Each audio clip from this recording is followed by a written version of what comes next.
Welcome back to another edition of Music Monday from the podcast Nurture the Mind. I am your host, Cole Poots, and we are back with yet again another music reaction. It's been a few weeks, taking some time off. I came to this realization that, I just didn't want to push anything into existence unless I was ready or I was motivated. I'm not trying to just record and post things for the sake of recording and posting. I'm hoping with my channel, but also with photography that I put on my business Instagram page, which is called Nurture the Mind Pod, is that everything that comes out serves a purpose. Everything that comes out is intentional. And I don't know what this music reaction is going to lead to. I can't say it was super intentional, but because I took a few weeks off, I was like, okay, I'm ready to get back out there and record some content. There's not a deep meaning behind this one, although maybe it'll present itself as we're listening to it, as we're reacting to the song, as we're reviewing the song. Today, we go back to an artist that has been on the channel before. It is Vince Staples, White Flag, and we will also be watching the music video as well. The reason that I chose this one is number one, I like Vince Staples. I like a lot of his music. I like a lot of his projects, the things that he puts out for people to consume and interpret, because all forms of music and art is open to interpretation. So I like a lot of his stuff, but White Flag, you look at the thumbnail for the music video, but you also read the title of the track. And to me, now this is purely assumption and just guessing, but to me, it sounds like it's going to be about something political, maybe about our government, because it looks like in the music video, again, off of the thumbnail, that he is doing something to the American flag. So I have my assumptions. I don't have any judgments just yet because we have to actually listen to the song and see what we can grab from it. One thing that I am very, very passionate about, I wouldn't say politics necessarily, but it's being passionate about what's going on in our world, what's going on in our country, and what we can do as American citizens on a individual level and basis to hopefully turn this thing around. Because if Vince Staples in this song is talking about criticizing the government and then doing something to the flag because of the government, that's not something that I can get on board with. That's not something that I can agree with, because when you look at the American flag does not represent our government. The American flag is for the people. The American flag is for the citizens of this country, the citizens that make up this country. This is happening in a lot of countries around the world, is that the country's government has gotten so corrupt that it doesn't actually represent the people of that said country. And I think a lot of people in America are feeling that right now. We have a lot of shitty things that are going on with our country, and then in the scope of the global sphere. And I would say a lot of American people, citizens, do not agree with our government right now. So that's what's been shaping in my mind as I read the title of this track. I see the thumbnail. Again, maybe he'll surprise me and he'll go a completely different route. no matter what, even if I disagree with aspects of what Vince Staples is saying, I still respect this man. I still think his music is great. I still think that everybody has the freedom to express themselves.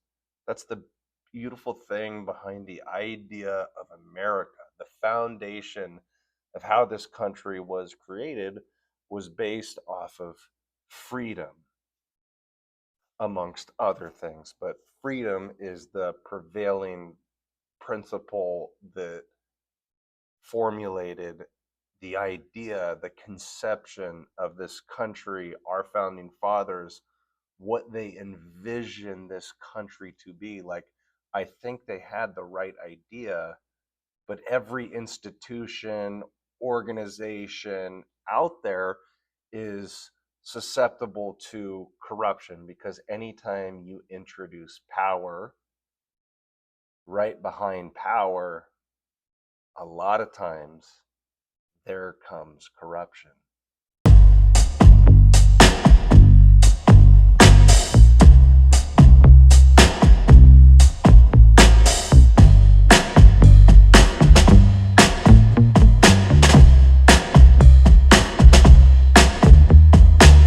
Sometimes love can turn to war.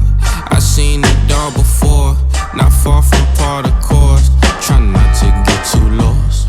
It ain't no coming back soon as you're back against the wall. Light as a rock, rough as a hard place. Out of the box because of God's grace. Hard to mourn from in the casket. Stars are born, them nigga galactic. When the pigs say I'm black man in traffic. Why they treat me like I'm in a UFO? Cuff me in the backseat so I can't phone home. How does it feel to be all alone? Quite familiar. Freeway rock, lot familiar. Goliath. Post got too high now, it feel like I'm flying.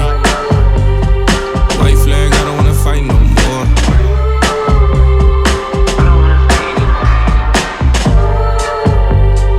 White flag, I don't wanna fight no more. Sometimes love can turn to war. I seen it all before, not far from part of course. Try not to get too lost. It ain't no coming back soon as you're back against the wall. Light as a rock, rough as a hard place. Out of the box because of God's grace. Squabble love, I see the devil in all the yards. Seen friends turn full eyes locked on the back door. Gotta keep it shut. Hip hop taught me all y'all little black fools, but it's not enough. Chicken feet in the yard, 2 3s in the yards, but it's not enough. You my baby doll, voodoo. I can make your dreams come true. I got what you need, come through. Just promise me you won't be trouble. No time for that. This interaction, not cardiac. Love's a losing game, like Amy sang. I don't got time for that. White flag, I don't wanna fight no more.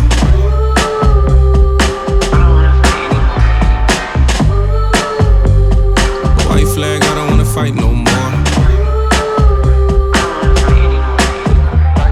Released as the second single from Vince Staples' seventh studio album, Crybaby, White Flag shines a light on the connection between love and societal change. The will to change systematic factors is born from a compassion for the people surrounding us. Vince, however, quickly learns how draining this passion and fighting can be as he expresses his fatigue and wonders if it will be enough to make a meaningful change. By the end of the song, he has chosen surrender, symbolized by a white flag. I mean, that's something that I caught on to at the end, is him being exhausted. White flag could have so many different meanings. At the end, that's where I caught that one particular meaning. Where is it in racing? If you're doing some type of race and you put up the white flag, the white flag is the precursor to the checkered flag. So a lot of times in racing, you'll see the white flag come up, but in a rap context, if you're having like a rap battle, there's like a rap beef. The person that decides to give up, they put up the white flag, waving the white flag, saying, "Hey, I'm done. I'm tired of trying. I give up. I'm exhausted." There's no more that I can do. So we kind of catch that at the end of this song with Vince Staples, but he's also painting the white flag. And in the beginning, watching the music video, you see behind the American flag before it becomes white, I believe you can see kind of this silhouette of a person standing in a Ku Klux Klan outfit. And so, what is that supposed to symbolize? I think there is double entendres. I bet there are triple entendres in this song, which is crazy because it is so short. To fit in all of those different meanings in such a short song is pretty impressive, pretty incredible. But if we actually read the lyrics, it starts with the refrain in the song, "Sometimes love can turn to war." I've seen it all before. Not far from par, not far from par the course. Try not to get too lost. It ain't coming back soon as your back's against the wall. Light as a rock, rough as a hard place, out of the box because of God's grace. So if we look at the annotations, especially to the first part of the refrain, Black Americans have poured love in the form of culture, labor, and art into a country that routinely turns around and wages war on them through systematic oppression and violence. However, since this anti Black cycle is deeply embedded in the nation's foundation, Vince isn't surprised by that. So this is where we start to get into some disagreements that I would have with Vince and just this whole narrative, if that is what he is constructing. Is I am really tired of people that are focusing on solely race. I really don't believe that it's about race at this point. I think whether it was the government or whether it was the media or what you see on social media, the propaganda that gets pushed in this country is at every intersection is trying to divide the people, the genetic makeup of people in this country, blacks and whites and any other types of races. We don't hate each other. If you go out into the real world, if you work in the real world, if you're out in public, if you're interacting with people, you will find out pretty quickly that people are not like this. Sure, there are going to be bad apples. There are going to be people that maybe have those beliefs, maybe act like that, but it's definitely not the norm. It's definitely not common. Everything gets misrepresented. Why do they push for us to have so much division? That is because our government, any of the governments in the world, the top 1,000 people that control the world, that make decisions, whether it's foreign leaders, whatever, the most powerful 1,000 people in the world around the globe fuck it up for the rest of us. They don't have the proper perspective because they don't know what it's like to be a regular human being. To see how a lot of us are struggling, to just get by, just to make ends meet, that we don't want war, that we don't want friction. We don't want to go to war with the Middle East. Donald Trump, what are you doing, bro? Are you compromised? Because one thing that you campaigned on, and one of the biggest things you campaigned on for your second term in office, is that there was going to be no foreign conflicts. It was going to be America first. And people are starting to wonder, man, you haven't delivered on a lot of your promises and you're doing a lot of the opposite things that you promised. I just get tired of that argument. Black Americans have poured love in the form of culture, labor, and art into a country that routinely turns around and wages war on them through systematic oppression and violence. The race argument at this point in time in 2026 falls apart. It is crazy that people still focus on race and what was done to black people all of those years ago. That's not going on. We're all slaves to our government, man. They all have us compromised. That's why if it turned into unity amongst the common people that make up this country, their power play, their system would fall apart because the citizens of this country, by sheer number and force, we outnumber them. They cannot have us unified because that destroys their power structure. So I wish people would just get away from those superficial arguments of race, sex, creed, religion, sexual identification, your sexual preference. Just because you are a certain race, that does not make up your entire personality. There is so much more that goes into your personality. More annotations to this song. Vince warns his peers about falling in love with the illusion of the music industry or the American dream at large. If you get lost in the performative love the system shows you, you will walk blindly into its trap. By the time the illusion shatters and one sees the insidious white supremacy hiding underneath, the system has already commodified black culture, passing the point of no return. Again, I do not believe in white supremacy in 2026 at this point in time.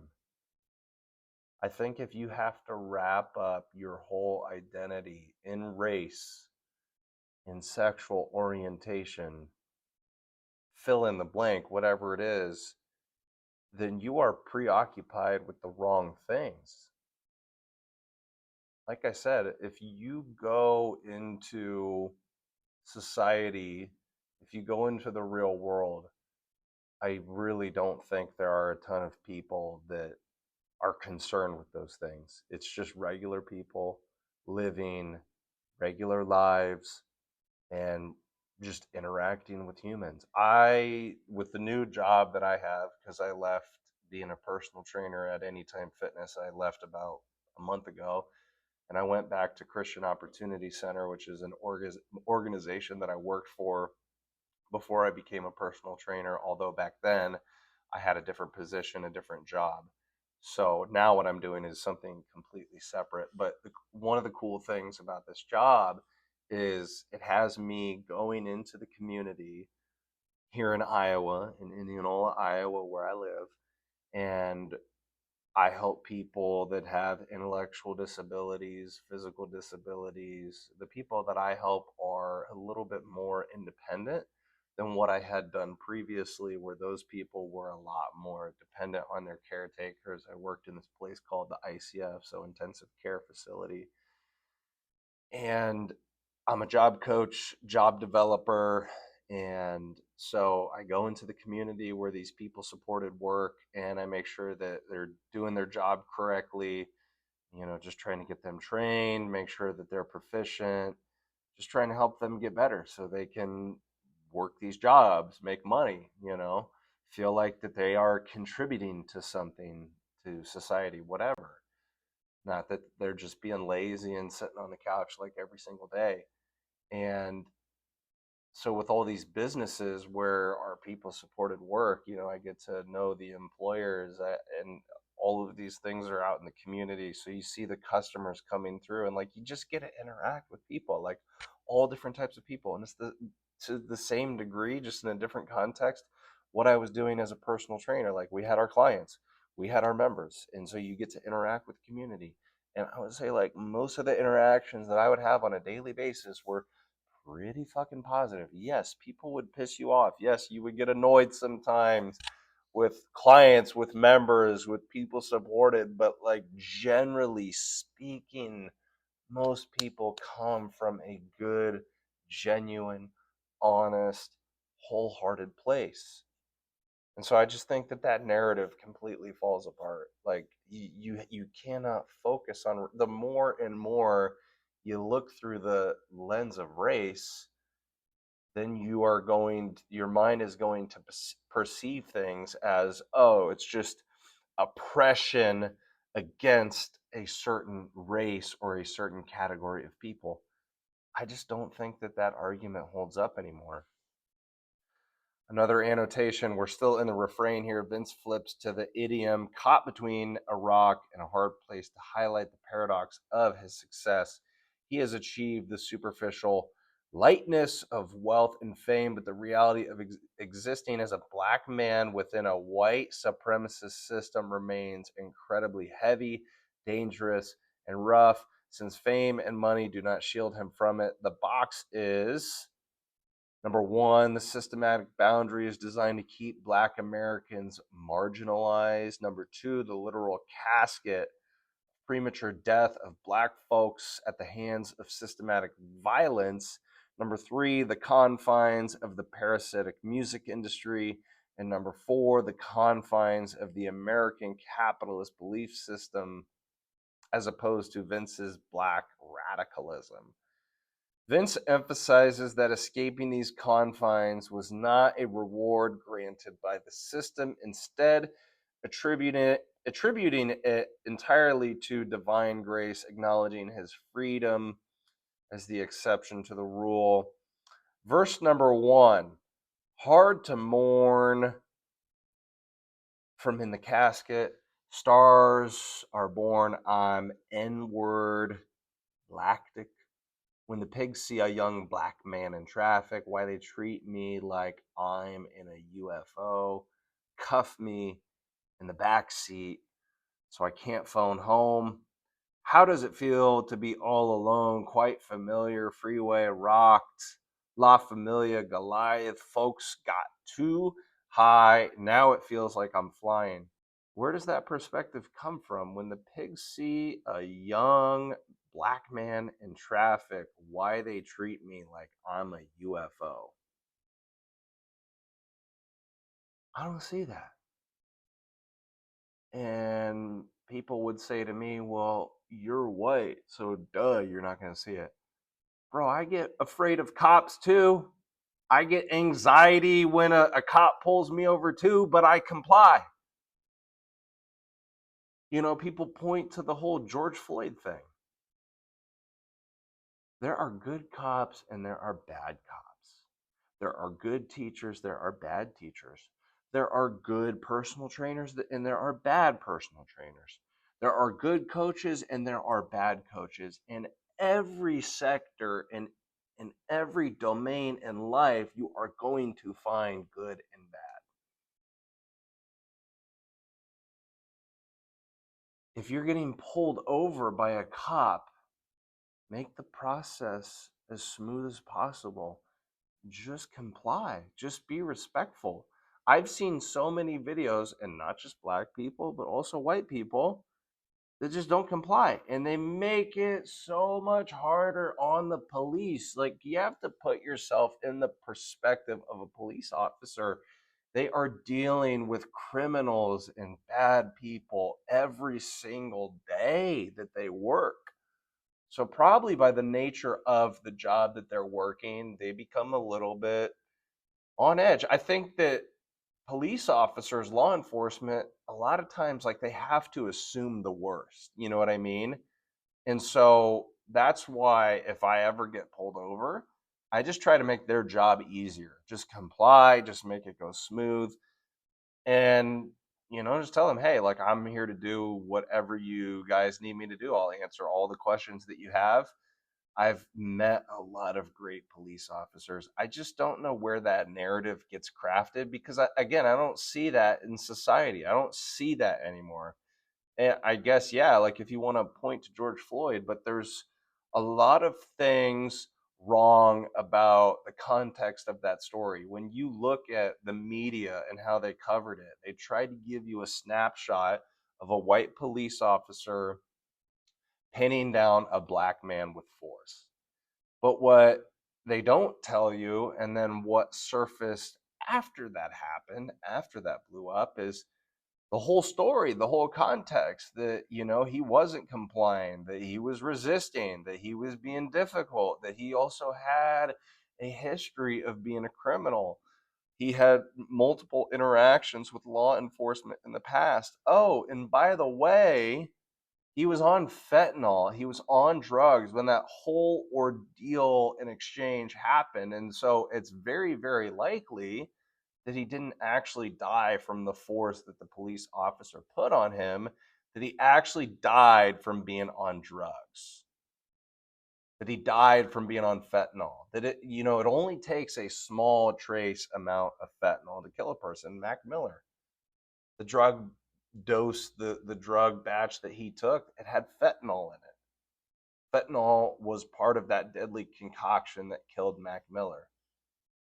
And if you're a police officer and you have anybody out there that is making things difficult, that's resisting, aren't you going to have to apply more force?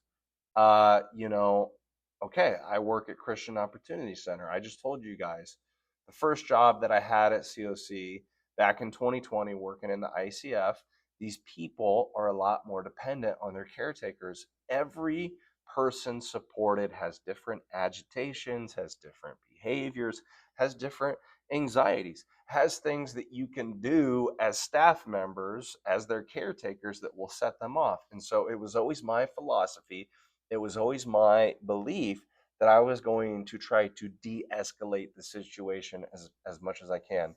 We had this one person supported in this particular house all those years ago. I don't work with her anymore, and actually not that long ago, like 2, 3, 4 weeks ago, unfortunately, this person supported passed away. But she was one that had a certain restraint. So, like, if she was getting agitated and she was starting to throw things and she was starting to hurt people, we had to put her in a physical restraint.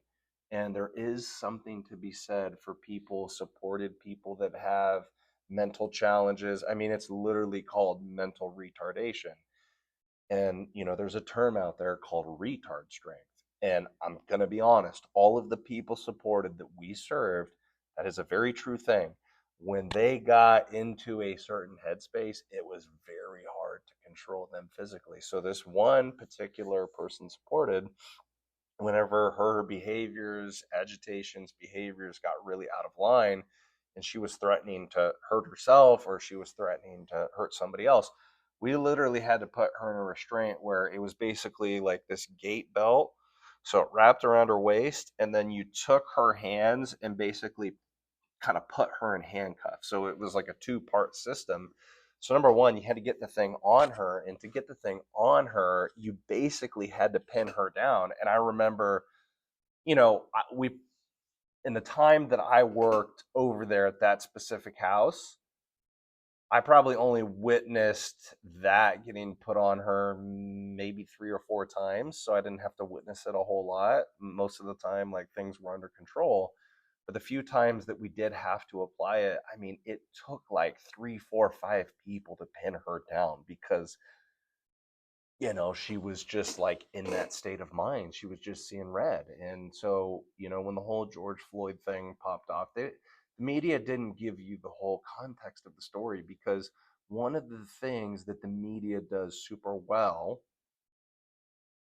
mainstream media, social media, is it just enrages people. And you guys all know this, right?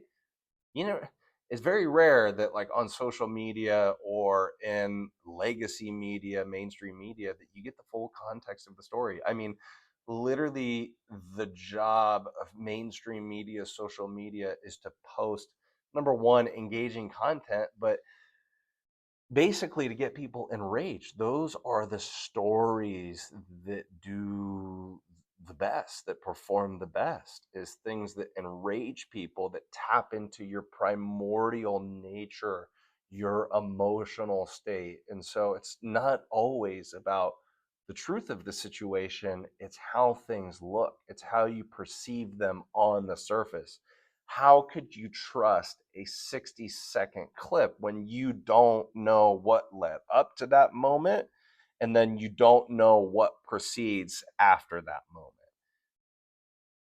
And the same thing can be said, like, in those situations, how everybody jumps to conclusions instead of waiting to see what the full context of the story actually is. So bringing up that story, just some of the things that he says in the lyrics, it's like I don't support that, man. I do not buy that argument. When the pigs see a young black man in traffic, why they treat me like I'm a UFO? Well, okay, when did that happen then? Like, I guess, like, prove it then. When Vince says pigs, he is referring to policemen that treat him different from all the people for being a black man in a car, like an alien spaceship, a UFO, unidentified flying object. Proposed suggestion: two more details. UFOs fit into the previously established outer space theme. It is a common trend in film and media to see UFOs abducting livestock, such as pigs, which is ironic as a certain group of police, capitalized ICE, has notably been abducting people recently. How have they been abducting people? They're getting illegal immigrants out of the country. When Biden, I'm not happy with Trump right now, so I can just say that as like a precursor. But Biden, under his administration, is the president of the United States that let in so many illegal immigrants, probably for multiple reasons. But one of the biggest reasons that he let them in is because the Democrats were losing their voter base that they used to control, which was African Americans. A lot of African Americans, a lot of people in general voted for Donald Trump in 2024. So they're like, oh, we're losing our one of our biggest voter bases. Let's bring in illegal immigrants, because if we bring in all of these illegal immigrants and then we give them rights to vote, they will probably vote for us as opposed to the side that is trying to get rid of them. I do not have a problem with legal immigrants. If you come into this country in a legal manner, if you do it the right way, nobody has a problem with that. It's about doing it the illegal way. You're breaking the law. You're breaking the rules that were set forth in our Constitution by our founding fathers. Come in the right way, and we don't have a problem. And it's also a huge problem when you have so many illegal immigrants in your country that you can't even figure out the correct estimate of how many have come into your country. So they're not getting fucking abducted, put back in their place. It should have never happened. We shouldn't even be in this predicament if former administrations were actually doing their job. So, yeah, I don't buy these arguments. I think none of them are logical. They just fall flat on their face. And when I say these things, you're like, oh, he's taking like a conservative Republican viewpoint. Dude, I'm in the fucking middle. I am a moderate. There are good liberal ideas. There are good conservative ideas. I voted for Trump in 2020. I voted for Trump in 2024 because I'm like, at that point in time, with the information that was available, I'm like, dude, he's the way better option over Biden in 2020, which I think was proven with how much chaos and how much destruction Biden created in this country that now we have to try and clean up. But I'm also like, okay, in 2024, Biden drops out, which is not like, it's not that he dropped out. The Democrats forced him to drop out. And then they said, well, your predecessor is going to be Kamala Harris, which is coming from the same regime. It's coming from the same administration. She was the vice president to Joe Biden. So you're thinking, okay, if things got really bad under Joe Biden, and then you're going to bring in Kamala, that was the vice president. It's like she's going to go in the same direction, if not worse, if not twice as hard, triple as hard, quadruple as hard. So at the time, And then just seeing the unrelentless attack on Trump, I'm like, I'm going to go with this guy. Like he's a businessman, he's run businesses. The United States government is a business, it's the biggest business in our country and maybe all across the world. So at a certain point in time, at that point in time, you're like, I'm going to go with the lesser of two evils. Trump could be compromised, and maybe we're going to find that out.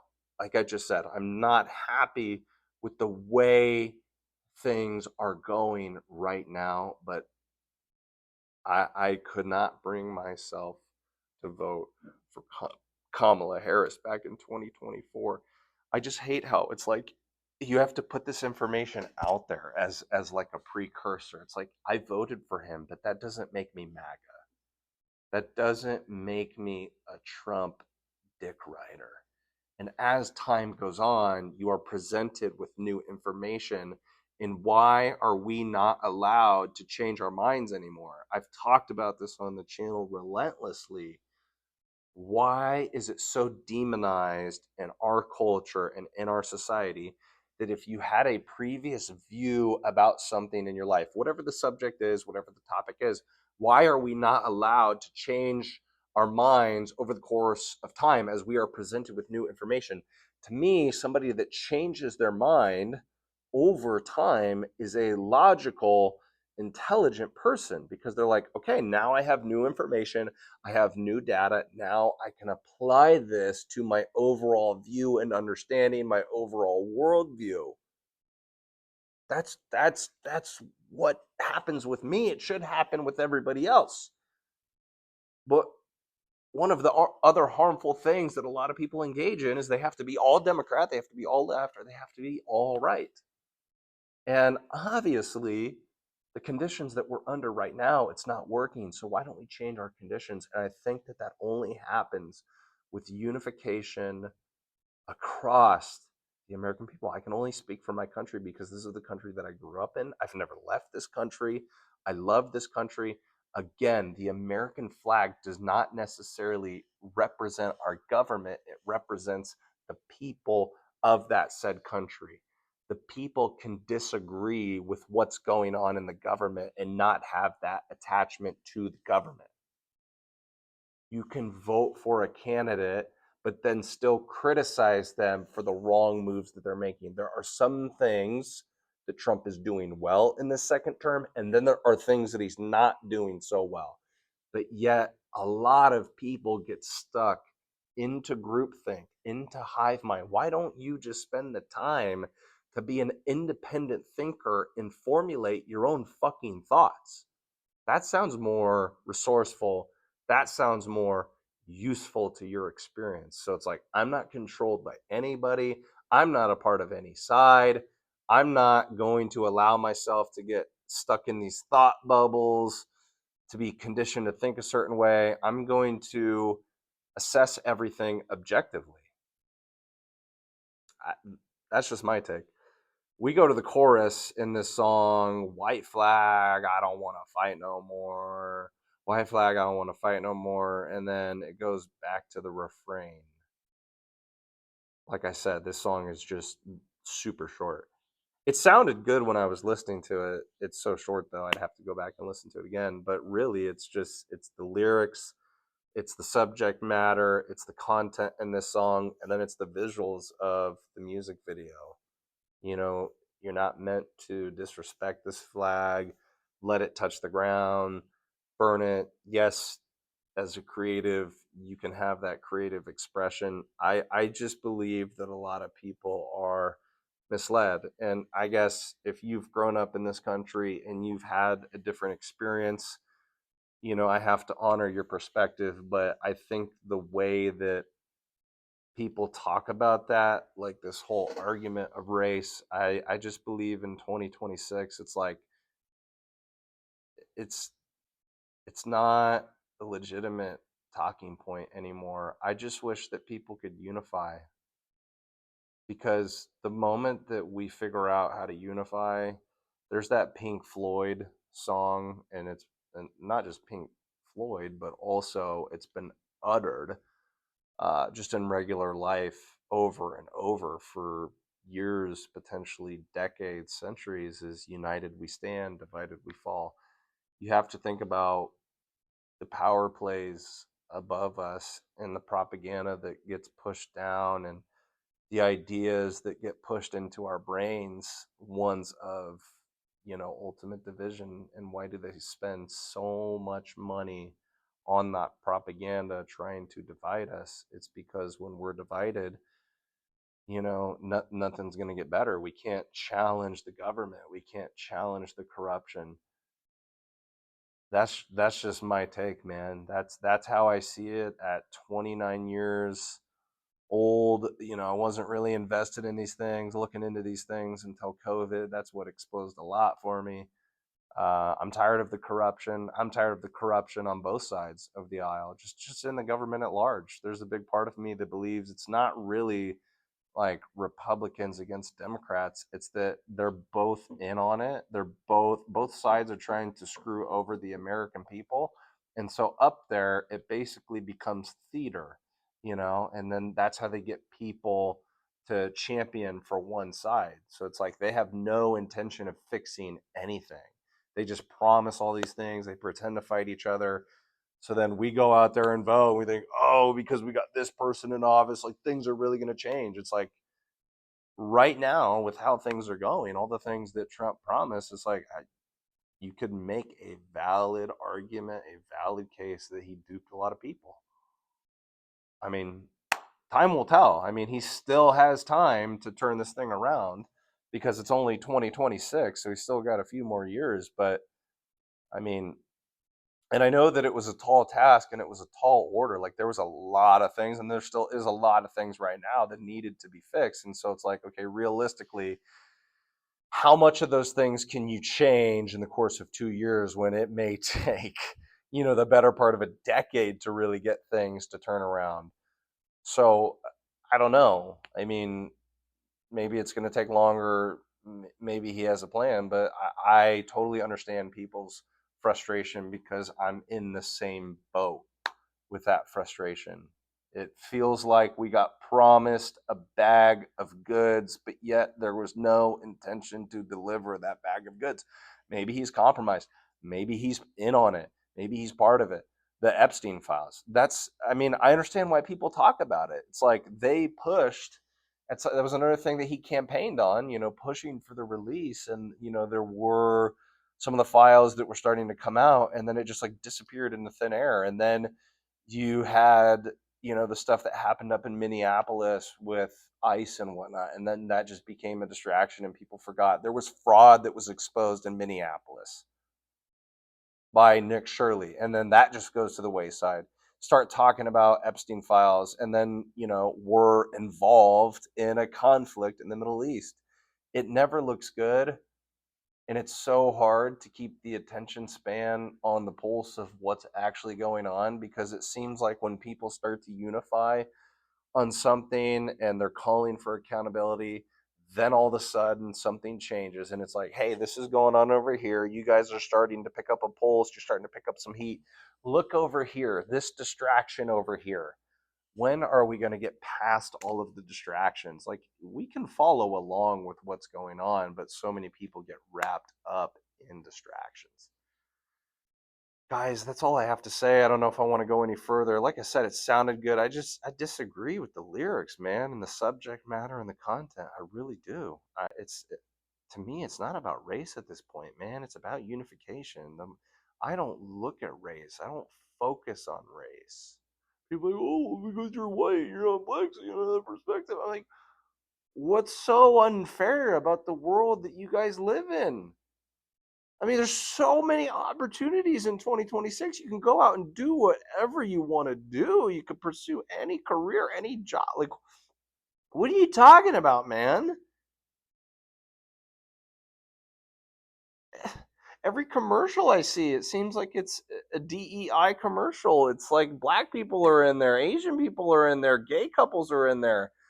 And that's what people got so frustrated about, because you're making everything about race and inclusion. It's like, just stop. Just let the natural world take over. If you are the best for the job, you get a spot. It has to be undeniable. It has to be proven. We're not just going to cater to you because of the color of your skin. It's called a meritocracy. The best in this country will rise to the top. They'll get the rewards, they'll get the recognition. Sports is a great example of this. You have to be the best because, like, I'm watching playoff basketball right now in the NBA. My favorite team is Oklahoma City Thunder, and they're going up against the Spurs. Dude, the Spurs are really good. That team is really fucking good. We're up 2-1 right now. You got to win 4 games in a series to advance to the NBA Finals. It's like this is the highest level of competition in pro basketball. And at the end of the day, you can complain about the foul baiting and the refs and the calls and all these things. But like at the end of the day, like the best team is going to prevail. I mean, Spurs, I just watched game 3, not yesterday, but the day before. And it's like, dude, the Spurs took a lot of fucking free throws. Thunder, I think it evened out by the end of the game. Like the Thunder had the same amount of attempts as the Spurs did. But if you go back and watch game 3 between those two teams in the third quarter, it's like all the calls were going to the Spurs, man. It was like driving me crazy. But in sports, like best teams prevail, dude. You can't argue that it's unfair when a team is converting on their free throws, they're shooting better, they're rebounding better, they're not turning the ball over. You're the team that's turning the ball. It's like all those things add up, all those details. Sports business is those are like two things that I can think of where when you look at those two specific fields, you have to be the best at what you're doing to advance, to succeed, to earn the money, to get the recognition, to get the praise. It's not just about inclusion and if you're a certain race, if you're a certain sex, if you're a certain creed, if you're a certain religion. It's like, no, are you the best? And we have to get back to those ideals that have been running the natural world for whoever know for however long, since millennium, since we evolved into the organism that we are now. You cannot defeat the laws of nature and reality. The fittest survive. If you're not strong, man, you're gonna get passed up. You're gonna go to the wayside. So, anyways, guys, that's really all I have to say. I knew by the title, I knew by the thumbnail that this was gonna invoke something in me, that it was gonna provide a deep response, and that's definitely what happened. So, guys, I'm gonna bounce out of here as always. At the end of the video, any podcast, any reaction that I do, there's 4 things that I ask that you guys do. You don't have to do all 4, but please do one of the 4. Number 1 would be like the video. Number 2, subscribe to the channel. Number 3, comment in the comment section below. And number 4, share this content with other people, whether you do that on social media or you do it via word of mouth. Basically, if you do one of those 4 things, you really help promote and push my content out there for more people to see, for more eyeballs to see, for more clicks to be had on this content. And I ask that you do that if I provided some type of value. If you enjoyed this content, if you thought it was interesting, if you thought it was thought provoking, if it wasn't a waste of your time, this is a value exchange. I put myself out there. I do you guys a solid. You do me a solid. That's the value exchange that we have over here. And also, I would like to mention for the people that did get to the end of this video, I just had, for the first time on the channel, somebody give me like a super thanks. I didn't even realize that was an option where you can basically like tip YouTubers or whatever. So yeah, guys, if you feel inclined to do something like that, that would mean a lot. I mean, I'm not at the point where I'm making a shit ton of money off of YouTube. I think lifetime what I've earned on this channel is just north of $100. So, and definitely a lot of times how you can't monetize the content if you're listening to music. That doing anything like that would help, even if it's tiny. I'm not asking for $1,000. I mean, whatever you can contribute, if it's $3, if it's $5, anything that you guys do would be greatly appreciated and would help me in my mission of just growing this channel, growing my message, and reaching more people, extending my purpose, and one of the things that I am meant to do while I am on this earth. I love you guys so much. I hope you have a great weekend. If you're watching this during the work week, have a great week as well, because I don't know when I'm going to get it out. Tonight is game 4 between the Thunder and the Spurs. If the Thunder can pull it off, they'll go up 3-1, and all they got to do is win one more game. So, as long as there's nobody watching that's a Spurs fan, how about all of you guys go out there and root for my Thunder and send some good, positive energy and vibes their way? All right, guys. See you later.